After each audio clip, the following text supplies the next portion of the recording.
Reps. Dan Donovan and Peter King of New York are among 4 Republicans sponsoring legislation that would punish any mask-wearing counter-protester who injures, oppresses, threatens, or intimidates a demonstrator with up to 15 years in prison. Anyone who doubts the speed with which paranoid authoritarianism is becoming the dominant worldview of today's GOP should read the Unmasking Antifa Act, a short bill recently introduced in Congress by 4 House Republicans. Legislation would punish anyone who injures, oppresses, threatens, or intimidates any person engaged in a legally protected right or privilege while wearing a mask with up to 15 years in prison. The extreme vagueness of oppresses and intimidates raises concerns that anyone who simply shows up at a protest in a mask could be put away for a very long time if the bill becomes law. People should not go to prison for attending protests. That is why there is an amendment to the Constitution protecting the right to free assembly. And 15 years is an extraordinary sentence for behavior, no matter how threatening. Convicted murderers often aren't incarcerated that long. Antifa is shorthand for a diverse and diffuse array of anti-fascist and anti-racist activists. It isn't a nationally coordinated or centrally organized movement. And various Antifa chapters are a problem only for neo-Nazis. Antifa activists show up as counter-protesters at fascist events like the Unite the Right rally in Charlottesville, Virginia, last year, where thousands of armed white nationalists clashed with Antifa members and other protesters.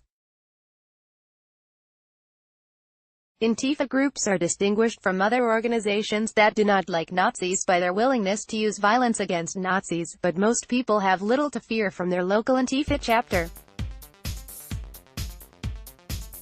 In more than 30 years of Antifa activity, there has been one confirmed fatality caused by an Antifa group member, in 1993, when a Nazi in Portland, Oregon, was shot during a fight at a gas station. Far-right extremists, by contrast, were responsible for 670 fatalities, 3,053 injuries and 4,420 attacks in the United States from 1990 to 2012, according to a report from the Combating Terrorism Center at West Point. The bill was introduced by Rep. Dan Donovan, RNY, a former prosecutor best known for helping Eric Garner's killer stay out of prison. It is co-sponsored by fellow tough guy New York Republican Rep. Peter King, Rep. Paul Gosar, RNRES, a conspiracy theorist who once suggested that George Soros might have orchestrated last year's violence in Charlottesville through an elaborate false flag operation, and Rep. Ted Budd, RNC, a favorite of the Club for Growth. Hundreds of bills are introduced in Congress each year that will go nowhere. They serve as ideological statements or efforts to placate campaign contributors. But even when these message bills, as they are known on Capitol Hill, never come up for a vote, they serve to demonstrate the priorities of their sponsors. And the ones behind the Unmasking Antifa Act are not entirely fringe cranks. King, a 25-year incumbent, it is backed by billionaire centrist Michael Bloomberg, who recently held a fundraiser at his home for King.